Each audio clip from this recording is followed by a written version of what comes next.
Assalamu alaikum, урматтуу достор. Кандайсыздар? Мен дипломдук ишим, экзамендер күчөп, анан нарынга барып келгенден кийин суук тийип ооруп калдым. Ошо менен эфирге чыга албай эми кол бошоду. Ал арада Ташиев баягысындай эле баягы ГКНБ төрагасы болуп тургандагы карачкисин кийип, кепкасын кийип, топ теип, анан кийин башына калпакты кийип алып, кайра үйдүн ачылышына барып, Курперген үйүн ачып, көрсөтүп, анан ал жерден бир сөздөрдү сүйлөп, кыскасы бир топ кызык окуялар болуп кетти. Ал ортодо ондогон, жүздөгөн адамдар каттарды жазды магачы. Бул эмне болуп атат? Президентке айтпайсыңбы? Анан бир чара көрбөйбү? Ушинтип жүрө береби тайраңдап, тиги бу деген сыяктуу кооптонуулар, чочулоолор, ошондой бир каттар келди да. Мен эми аларга баарына жооп бере алган жокмун, бирок ушул жерден айтып коеюн да, мен президент менен телефондон же болбосо бир кандайдыр бир көмүскө жолугуп сүйлөшпөйм да, ал киши менен байланышым жок. Мен только ушундай эфирди чыгара алам, видеолорду чыгара алам, анан Facebook'тан барактап отуруп президент көрүп калып, балким реакция кылышы мүмкүн, балким көрбөй калышы мүмкүн дегендейчи. Эми мындай, менин оюм, урматтуу достор. Эми Ассаламу алейкум, жалпы кыргыз элим. Сиздерден жардам сурап кайрылып жатамын. 3 баланын жалгыз бой энесимин. Ортончу балам Умар, 6 жашта, диагнозу ДЦП, врожденный паралич. Кайдыгер карабаган кыргыз элим.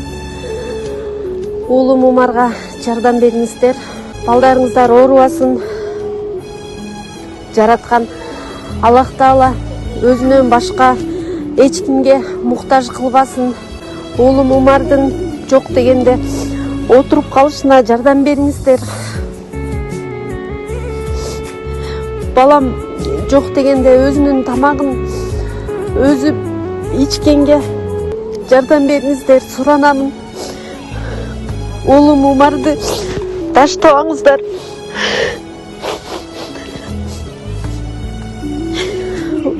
Учурда балам лечение алып жатат. Баламдын алган лечениясы токтоп калбаш үчүн жардам бериңиздер, суранамын.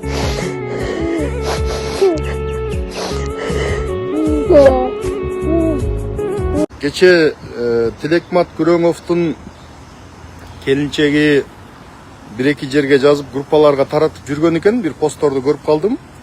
Ал айтып атат да эми бирөөлөр ушинтип килеңдеп жиптер менен, акырыналар менен келсе, топ теип жүрсө, а менин күйөөм болсо кылбаган кылмыш үчүн канча убакыттан бери кордук көрүп темир тордун артында жатат деген сыяктуу билдирүү жазыптыр да. Мен ал ойго кошулам. Мыйзам баарына бирдей болуш керек да. Мыйзам ошол Тилекматка дагы, Ташиевке да, Зулушевке дагы, жана камалып жаткан Узакбаев, Талгарбековдорго дагы, башкасына дагы баарына бирдей болуш керек да. Анан тандалма, мыйзам тандалма иштегендей абал болуп калат экен да. Анан мен ойлойм, эми балким бийлик органдары ойлонуп атышкандыр, балким бир чара көрөлү деп атышкандыр. Анан ушундай баягы бул эми мисалы ошол жердеги үйдү ачып атканда деле аксакал көксакал сурап коюш керек эле да.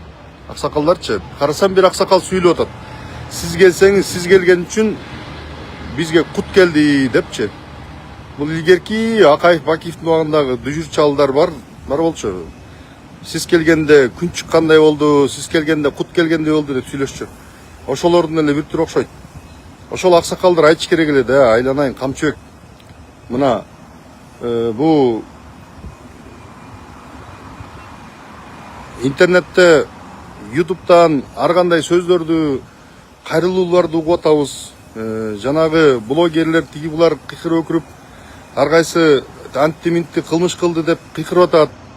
ошонун канчасы чын канчасы калп айтып койчу бизге мындай көз алдыбызда кайсынысына ишенебиз, сеники туурабы же алардыкы туурабы деп сурап койсо болот да, жок дегендечи. Жок, болбой отуруп алып анан ошол жерде бир дасторконго отуруп калганына ошентип жасакерленип атышат. Эми бул баягы Ташиевдин камалар алдындагы амалы түгөнүп айласы кетип аткандагы мен дагы деле баягыдай Ташиевмин, мен аттан түшсөм дагы эрден түшкөн жокмун деп жалган, кандай десем, мындай жасалма воображение деп коем, не деп коет, баягы жасалма сүр көрсөтүп аткандагысы да булчу. Акыркы айламалык албай чабалактап монтип болгон баягы акыркы күчүн жумшап, нар жагы болсо былыгып атат эми. Нар жагы тиги арыз жазгандарга кус берип атат, төгүп берип атат, бир буту сотто кылмыш иши, биягында бир кылмыш иши боюнча иниси камалып жатат, баласы Томастын дагы үстүнөн толтура кара булут айланып кылган кылмыштары толтура. Ал деле камалышы мүмкүн да. Эми акыр камалат, анткени ошончо кылмыш болгондон кийин анан тиги кантип эле тайраңдап жүрө берет. Бул невозможно да. Ошон үчүн мисалы Ташиев дегендей ниже травы, тише воды болуп жүргөн бир кезде. Негизи ошондой эле жүрүш керек болчу да. Өзүн коомчулук алып чыгып, бул деген анын тиги Ташиевди балким жана блогерлери, ой сиз укмуш чыгып аттыңыз, тим эле керемет, элдин баары коркуп кетти, туура кылып атасыз деп аткандыр. Бирок деген алар Ташиевди анга түртүп атышат. Ошентип отуруп Ташиевди каматып тынышат. Анан менден сурашат да, Ташиевди кечке асылай бересиң, өзүң тажаган жоксуңбу? Эркекке болбойсуңбу, катынга окшобой андай мындай деп жазып калышат. Анан көңүл деле урбойм аларгачы. Анан сурагандарга качан токтотосуң дегендерге айткам менчи. Ташиев камалганда токтотом. Ташиев камалат, ошондо камалганда токтотом. Анан кийин жөн эле токтотпойм.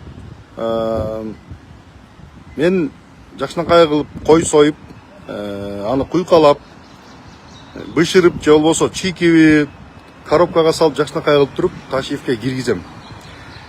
Ошону менен токтотом мен. Болду. Анан кийин Ташиевке асылбайм. Анткени укук коргоо органдары дальше өздөрү алектенип, өздөрү тергөөсүн, сот ботун жүргүзүшөт. Бирок камаганга чейин ошол элдин үнүн жеткирип, мойнум алгандан кийин ошол элдин үнүн жеткириш ал менин милдетим.